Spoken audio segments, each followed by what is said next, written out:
Assalamualaikum warahmatullahi wabarakatuh. Allahu Akbar, Allahu Akbar, Allahu Akbar, Allahu Akbar.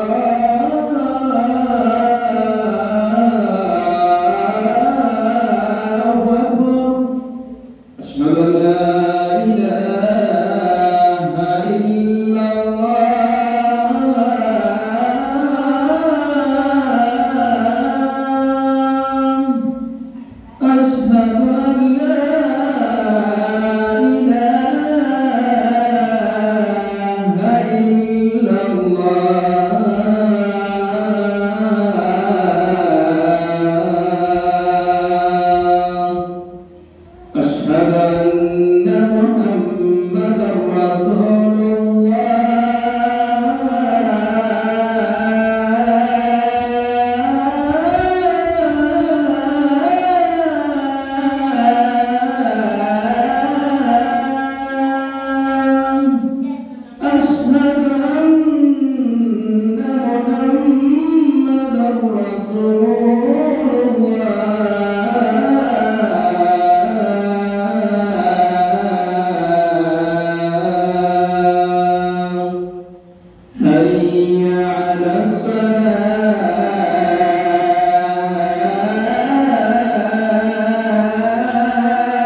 Alhamdulillah alladhi fataha babal jannati liman ataa'a wa mana'a ridwanahu man akhlasa lahu fi at-ta'ah la yudhlimu rabbaka ahadan innahu huwal latiful khabir. Ahmaduhu subhanahu wa ta'ala haqqa hamdihi wa ashkuruhu ala jami'il ihsan إحسانه ورفقه وأتوب إليه وأسأله التيسير كل أمر عسير وأشهد أن لا إله إلا الله شهادة تنفع باب الرضا وأشهد أن سيدنا محمد رسول الله الجميع حبيبه المرتضى. اللهم صل على سيدنا محمد وعلى آله وصحبه ذوي المكان الكريم. ربي اشرح لي صدري ويسر لي أمري واحلل عقدة من لساني يفقهوا قولي. أوصي وأوصيكم بنفس بتقوى الله عز وجل وطاعته في علا Rasuli sallallahu alaihi wasallam. Awali ya kwanza, baada ya kumhimidi Allah subhanahu wa ta'ala na kumtaka shukrani Allah subhanahu wa ta'ala, pamoja na kumtakia rahma kipenzi cha umma, naye si mwingine ni Bwana Mtume Muhammad sallallahu alaihi wasallam.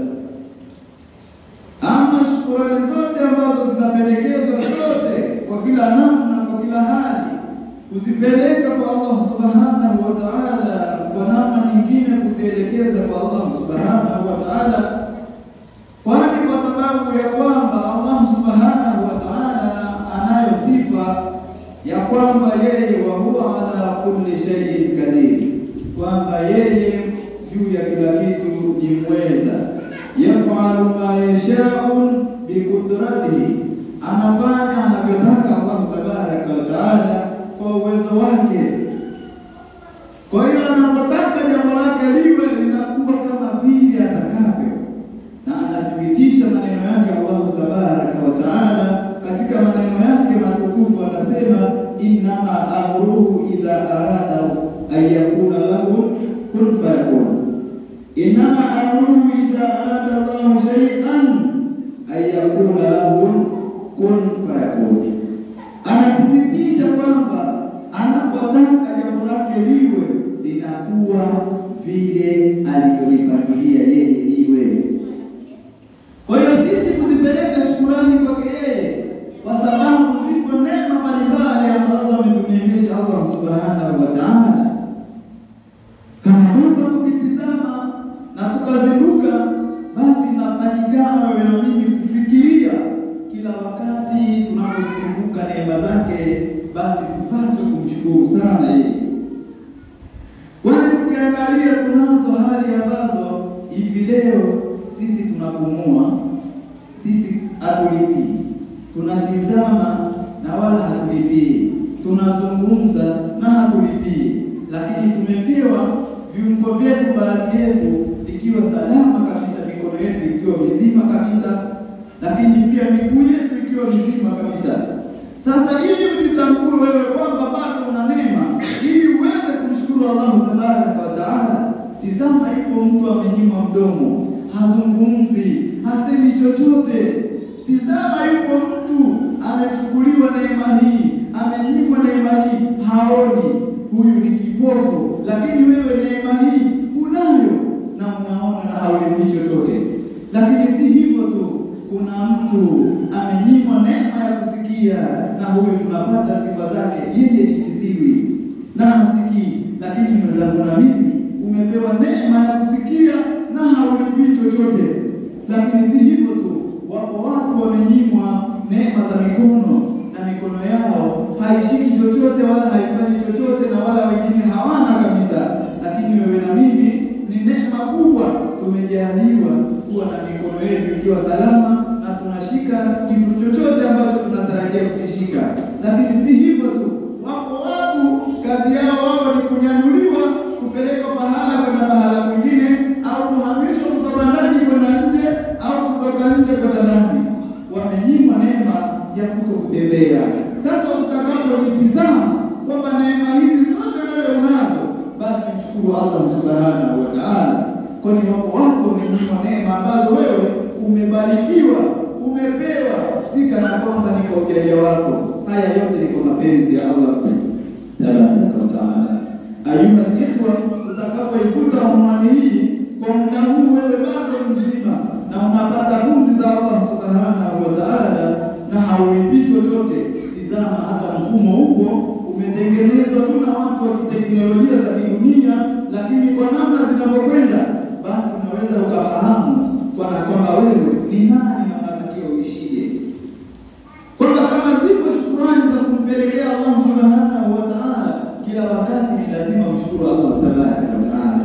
Ayuha ikhwa, tukifuta unwani hivi leo watu wametengenezewa simu ambazo zinaitwa telefoni, ambazo hizo ili uweze kupatana na mwenzako ambayo hayupo nje hapa au yuko nje na sehemu uliyokuwepo wewe, wataka kupata mawasiliano, wataka kuzungumza naye, wataka kufanya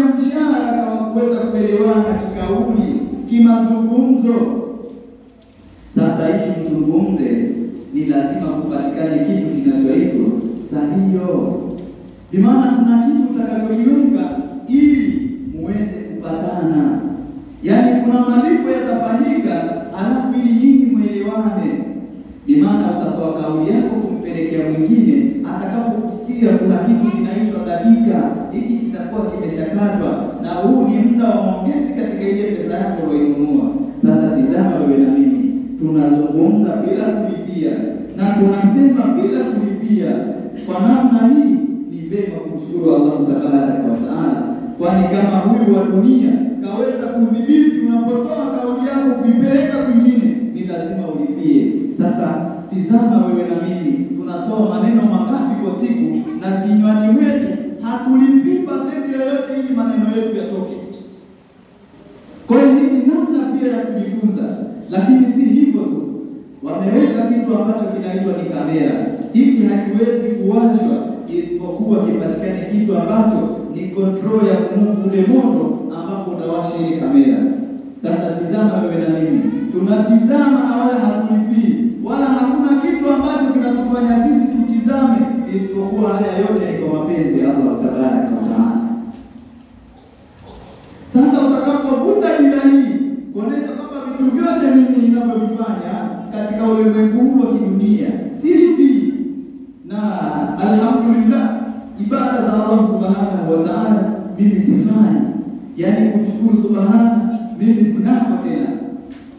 Sasa tizama ndugu yangu, umepotea kukubwa sana, umepotea kukubwa sana. Ayuha ikhwa alkarim, unapotizama neema hizi kumbuka kuna watu walineemeshwa katika neema ambazo wewe hivi leo unajivunia kana kwamba hizo ndio zinakufanya wewe usimshukuru Allah Tabaraka wa Taala. Allah Subhanahu wa Ta'ala anatukumbusha kwamba tumshukuru na wala tusimkufuru, kwa sababu neema zake ni nyingi sana alizotuneemesha. Sasa siku ya leo tutajaribu kudadavua kidogo, halafu kwa namna hii tutizame kana kwamba sisi tumesimamia mpaka gani, tumesimamia idara gani mpaka sisi tunaacha kufanya yale ambayo anayataka Allah Subhanahu wa Ta'ala. Mtaanza na maneno ya Allah Subhanahu wa Ta'ala ya kutukumbusha kwamba lengo letu la kuumbwa, kwamba lengo letu la kuumbwa na Allah Tabaraka wa Ta'ala ni ili sisi tupate kufanya ibada. Allah Subhanahu wa Ta'ala anatukumbusha, wama khalaqtul jinna wal insa illa liya'budun, hakupatapo kuwaumba hawa majini na wanadamu bure, lengo na maksudio wafanye ibada ya kumwabudu Allah Tabaraka wa Ta'ala. Sasa historia hii inatukumbusha kwamba kama sisi tumeumbwa, lengo na maksudio ni sisi tuweze kufanya ibada ya kumwabudu Allah Tabaraka wa Ta'ala. Sasa tutatizama picha moja ambayo ndio itatupa dara kubwa kabisa na manufaa kubwa sana. Huyu hivi leo tunamuita Ibilisi anayekushughulisha huyu. Siku moja alipataka kuitwa kikao, wakati Allah Subhanahu wa Ta'ala anafikiria lengo la kutumba sisi, alipataka kuwaita malaika wote na kuwashirikisha kwamba mimi sasa nataka kuumba mwanadamu ambaye nitamuumba kutokana na udongo, na nataka nimfanye awe ni khalifa katika ardhi, na lengo langu la kuwaumba hawa watu ili waweze kuniabudu ukweli wa kuniabudu. Bwana Ibilisi akachukua fursa ya kujibu, akasema ya kwamba hivi unaonaje hili swali unalofikiria? Hao unaotaka kuwaumba wewe, hao watakwenda kuzimwaga damu zao kula ardhini. Bimaana hao watapigana, hao watafanyana kila aina mbalimbali ya kuzimwaga damu. Sasa unaonaje swala hilo ukaachana nalo? Kwa nini ukaumba kitu ambacho kama hicho ambacho kitaleta ufisadi katika ardhi, watu wakamwaga damu? Akasema hapana, mimi nataka kumuumba ili awe ni khalifa, lakini si hivyo tu, aweze kuniabudu kweli wa kuniabudu. Alipomaliza yote mwisho sasa anasema baada ya kuliumba sasa lile umbile la kibinadamu au umbile la dongo alilitengeneza baada ya kulifinyanga kwa udongo wa aina tofauti. Sasa baada ya kupulizia roho anapatikana sasa mwanadamu na Ibilisi. Katika hao kipindi hicho hakuwa anaitwa Ibilisi, alikuwa na jina lake kabisa. Sasa alipomaliza yakana kwamba sasa anaambiwa maana shadidi kwenye kauli yangu ni kwamba hapa alipoambiwa sasa ni zamu yenu malaika wote mumsujudie huyu kiumbe ambaye nimemuumba mimi mwenyewe, nimemuumba mwenyewe kwa mkono wangu mwenyewe. Sasa nataka mumsujudie nyinyi malaika wote. Fasjudu malaika kulluhum, wakasujudu malaika wote illa Ibilisa aba wastakbara wa kana minal kafirin. Kana kwamba Ibilisi yeye aligoma kabisa kutokusujudia mwanadamu ambaye ameumbwa kutokana na udongo, aligoma. Lakini malaika wote walisujudu kwa lengo la kutekeleza amri ya Mola wao kwamba fasjudul malaikata kulluhum illa Ibilisa aba wa kana minal kafirin. Sasa Ibilisi anakataa kumsujudia, bimaana anazo sababu zake za kukataa kumsujudia Adam. Bimaana mwanadamu huyu aliyeumbwa baada ya kukamilika, bimaana akawa sasa anaitwa Adam na huyo ndio baba yake.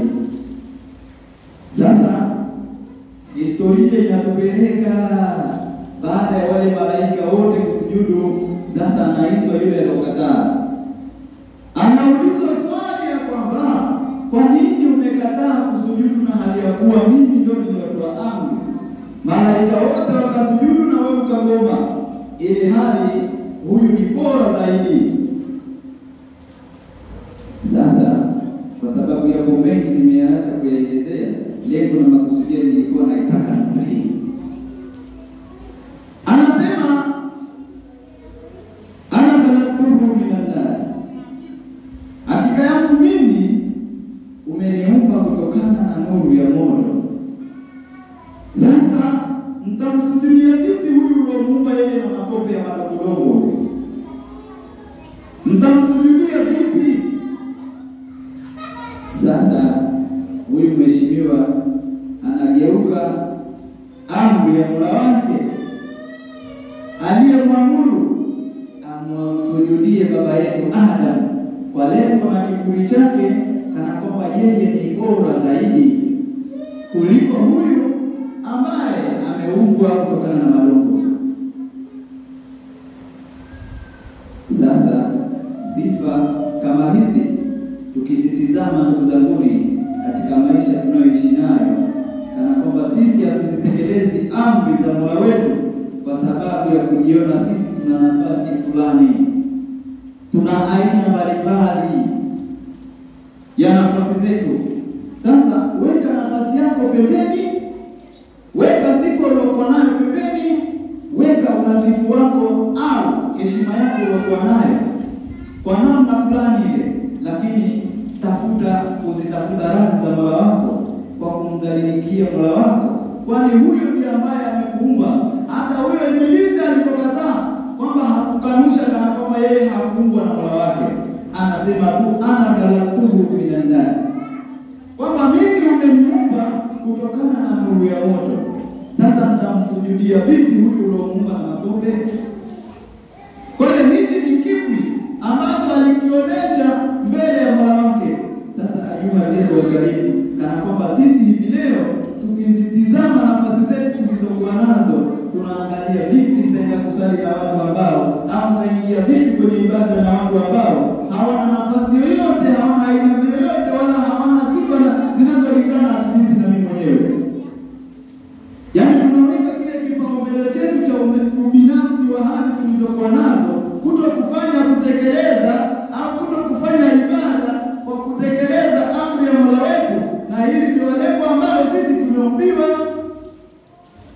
leo anasema vipi nikachanganya mimi sendo zangu na mayegoyego ya wenzangu ambayo hayana mbele wala nyuma. Vipi leo mimi nitakwenda kuingia sehemu ambayo nikiangalia pembezoni kushoto hakuna mtu mwenye kufana na hadhi yangu. Kwa hiyo watu tunajenga kwa namna fulani ya kutokutekeleza ibada kwa kuangalia wale watu wanaofanya ibada wako katika hali gani. Sasa tutambue kwamba Allah Subhanahu wa Ta'ala kwamba hakupatapo kuwaomba watu ili lengo aliyobaguane. Hapana. Mbora wao mbele za Allah Subhanahu wa Ta'ala ni yule mcha Mungu wao. Bimaana ni yule mtu mwenye kudiriki kuzitekeleza amri za Allah Subhanahu wa Ta'ala. Ayuha al-ikhwa al-karim, kwamba uzuri wako, nafasi yako uliokuwa nayo. Wako watu wengi sana walikuwa na nafasi zaidi yako. Wako watu walikuwa ni wazuri. Wako watu walikuwa katika aina mbalimbali za nafasi zao na walikuwa wakineemeka. Wako wapi leo? Wako wapi leo? Kwamba wao walikuwa na mali. Ndugu zangu, kuna watu walikuwa na mali, yani farasi au ngamia 100, hao wanabeba funguo za masto yao ya mali. Hivi leo wako wapi? Mwenzangu na mimi hata funguo za kuto kushinda kunyanyua kwa mkono mmoja hazipo. Hazipo. Sasa wako wapi leo? Kuna watu walikuwa ni wajemedari. Kuna watu walikuwa ni mahodari. Kuna watu walikuwa ni wazuri. Kuna watu walikuwa ni wazuri wa sura mpaka na maumbile, lakini wako wapi? Ayuha al-ikhwa al-karim, kwamba ndugu yangu mtukufu, kumbuka kwamba unapofanya ibada haumfanyii mtu, bali unajitafutia kujitengenezea mazingira ya kukutana na Mola wako aliyakuwa yeye amekuridhia na wewe umeridhia kukutana naye. Kwa hiyo fanya ibada, tengeneza nafasi yako, tengeneza ukaribu na Mungu wako kwa kufanya ibada. Kwamba hilo ndio lengo ambalo amekumbia, kwamba kesho na kesho kutwa utakapoondoka basi utakuwa amali zako ndizo zitakazokusaidia. Kwamba haya yote utayaacha. Leo kuna watu wanashughulika na biashara zao, ibada hawana. Yaani mtu yuko bize na biashara zake kana kwamba yeye anatambua hata akiondoka atakwenda vizuri tu. Ndugu yangu, kuna watu walijitengenezea nafasi nzuri katika maisha yao, lakini hivi leo hawako. Yaani majumba hayo walioyahangaikia wameacha, biashara hizo walizozihangaikia kuzikuza wameziacha, lakini wameondoka wao kama wao. Vuta picha unapoondoka, maana hakuna kitu chochote unachoondoka nacho. Zaidi sana tutakachokupendelea sana, tutakubebesha tu mzigo wa sana, hakuna kitu kingine tutakachoondoka nacho. Sasa pale chini kutakuwa na vitu ambavyo ulivyovitengeneza wewe huku ndivyo vitakapokufanyia wepesi pale. Kwa hiyo wewe kama ukufanya muamala mzuri na Mola wako, ukufanya mazuri, basi tambua pale ni kugumu sana ndugu yangu. Ni kugumu sana pale kwenye kile kitu ambacho kimekaa kidogo tu, hata futi moja sidhani kama kinamaliza na zaidi. Yaani unapolala pale kwenye ubavu unanyooka pale, kinachokusaidia pale ni matendo yako uliyoyafanya hapa duniani. Kama umetengeneza mazuri, basi pale utakwenda kukaona ni papana sana. Lakini kama kutengeneza mazingira mazuri hapa pale ni kufinyu sana. Tena ni kufinyu sana. Ni kufinyu sana. Sasa ima kaburi lako ligeuke kuwa ni ghufratun min ghufratin nirani, kwamba ligeuke kuwa ni nyumba miongoni mwa nyumba za motoni, au ghufratun min ghufratil janna, au ni nyumba miongoni mwa nyumba za peponi. Sasa inategemeana na namna ya wewe ulivyoandaa mazingira hapa duniani. Kwamba sisi kama hatutofanya ibada, sisi tuko bize na mambo yetu ya dunia. Sasa utaangalia wewe, ad-dunya taraktuhu am taraktuhu dunia, kwamba wewe ndio umeiacha dunia au dunia ndio imekuacha wewe. Sasa utaangalia wewe, dunia ndio umeiacha au dunia ndio imekuacha wewe? Yaani wewe ndio umeiacha dunia au dunia ndio imekuacha wewe? Kwa hiyo tuangalie utafutaji, kwamba hatukatazi, ila tenga muda wako unaposikia adhana, kimbilia kwenda kutekeleza wajibu wako. Tekeleza wajibu wako, rudi kaendelee na kutafuta riziki yako ya halali. Tafuta riziki yako ya halali, lakini ndani yake ukiwa unamcha Allah subhanahu wa ta'ala kwenye utafutaji wako. Tafuta riziki yako ya halali ili usije ukawadhulumu watu, kwa sababu ipo siku ambayo hataondoka mtu isipokuwa atalipa kile alichomdhulumu mtu. Yaani kama umemdhulumu mtu pale bahala huwezi ukaondoka, lazima ulipe kile ulichokidhulumu. Sasa wakati huo ukiwa huko, hakuna cha pesa wala hakuna cha gari wala hakuna cha nini, mtalipana kwa matendo. Yale unayotenda wewe mazuri ndio atakayechukuliwa na kupewa yule uliyomdhulumu kulingana na kiasi ambacho ulimdhulumu. Sasa inategemeana na wewe ulidhulumu kiasi gani. Unaweza ukaondoka una amali vizuri tu na kufika pale kuonekana wewe kabisa ni mtu wa kwenda peponi, safi kabisa. Lakini sasa kuna watu watakuja, Rabbana udhulana hakana, ya Rabbi nichukulie haki yangu kwa mtu huyo. Sasa haki yake itachukulika vipi? Anaangaliwa matendo yake yaliyoko, anachukuliwa, anapewa. Na baada ya hapo maana ushapungukiwa, kama ni daraja ya pepo ushapungukiwa. Sasa kama walikudhulumu, uliwadhulumu watu zaidi ya 10 au zaidi ya 100, sasa itategemeana mazuri uliokuwa nayo mangapi. Na kama mazuri yakiisha, kinachopata machafu yao ndio unapewa wewe. Kwa hiyo ayuha, tutafute riziki zetu za halali, lakini tusisahau kamwe kutekeleza wajibu wetu wa kutekeleza ibada za kumwabudu Allah Subhanahu wa Ta'ala. Kwani dakika zenyewe ni dakika 10 tu mpaka 15, ushamaliza kipindi kimoja. Swala ya subuhi ndio kabisa, hata ichukue muda mwingi. Zimezidi sana sio dakika 10, ushamaliza kutekeleza ibada ya swala ya subuhi. Zimezidi sana dakika 15 mpaka 18, swala ya dhuhuri umemaliza kuswali. Swala ya asri hivyo. Yaani wala hata ukijumlisha ndani ya swala zote utakazoswali, takriban inawezekana ni kama umelitenga risali moja tu, ushamaliza kutekeleza ibada za vipindi vyote. Sasa takriban kama ni masaa ni risali moja, tafuta kwenye masaa 24, kwa maana masaa 23 wewe yote ni kuzunguka tu kutafuta riziki. Sasa kama yote hayo unaruhusiwa kwenda kutafuta riziki zako, kwa nini hilo risali moja tu usilitenge kwa ajili ya Mola wako? Ni maana dakika 10 15 Kwa maana 10-15 mara 4 ni 60. Kwa maana hata kama utazidi dakika 70 ushamaliza.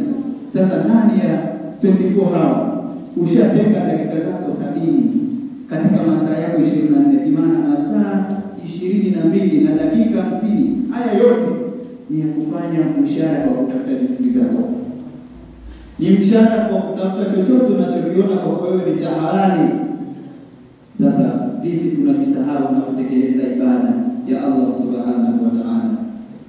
Vipi tunajisahau kuzamuni kana kwamba hii dunia hatutaondoka, tutaondoka na hii dunia tutaiacha.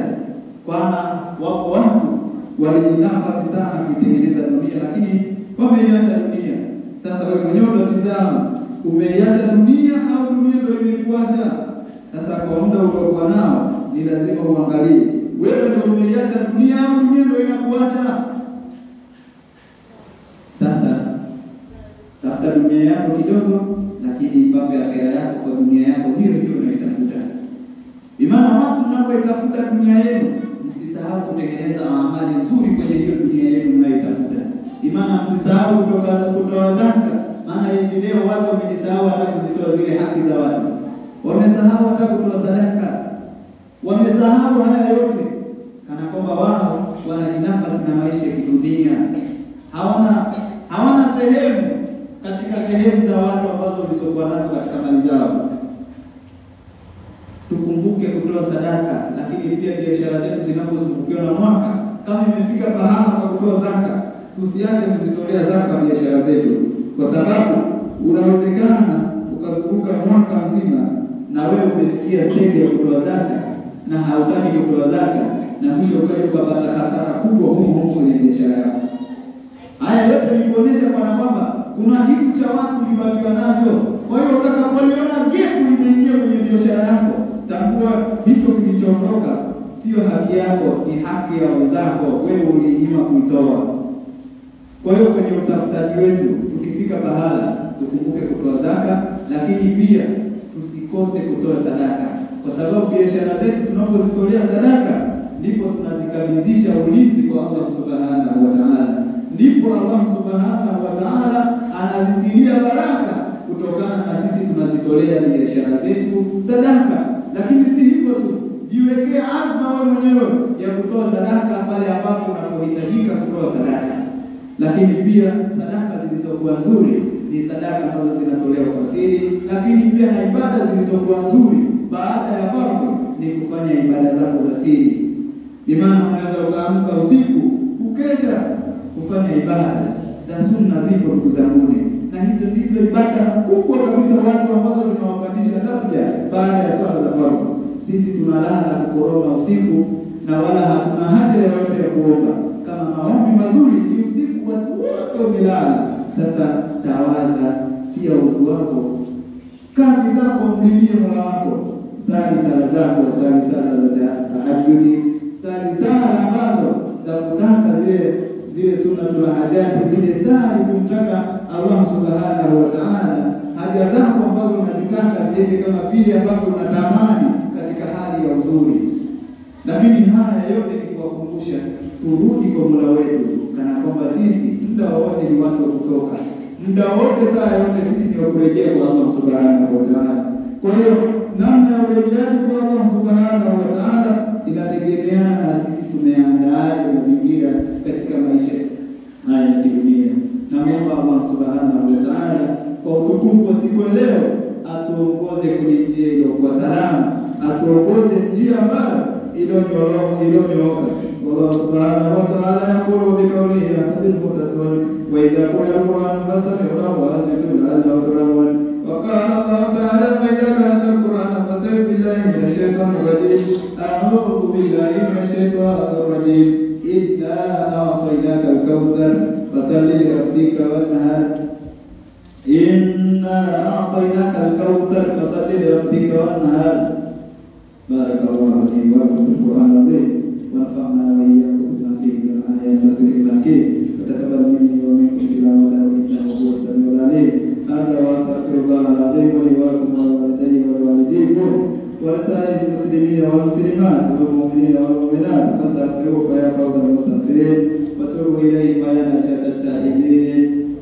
ادعوا الله وأنتم مقيمون الحجاب.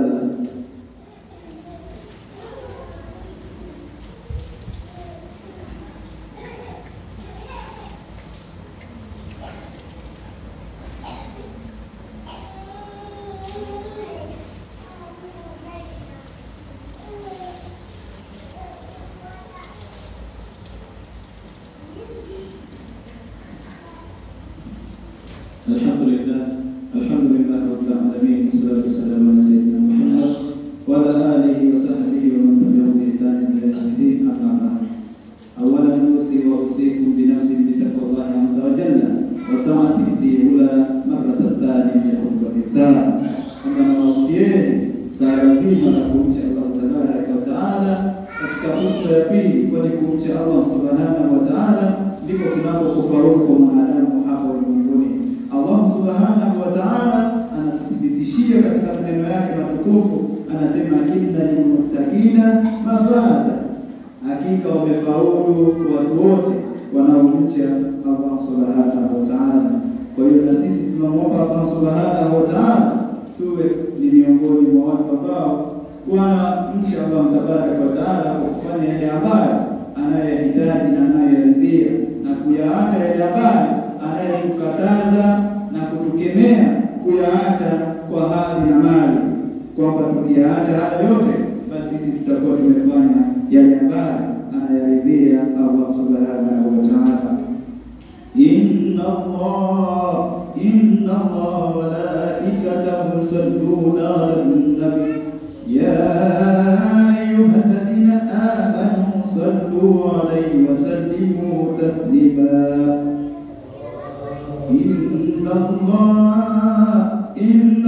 wa malaikatahu وملائكته يصلون على النبي يا أيها الذين آمنوا صلوا عليه وسلموا تسليما اللهم صل وسلم اللهم ارحم خليفة نبيك على تحت سيدنا أبي بكر الصديق اللهم علمنا بالأموال سيدنا عمر بن الخطاب اللهم علمنا بالوحي والقرآن سيدنا عثمان بن عفان اللهم علمنا بالإخوان سيدنا علي بن أبي طالب اللهم عن الصحابة كلهم أجمعين اللهم اغفر للمؤمنين والمؤمنات والمسلمين والمسلمات الأحياء منهم والأموات اللهم أرنا الحق حقا وارزقنا اتباعه وأرنا الحق حقا وارزقنا اتباعه اللهم يا ميسر كل شيء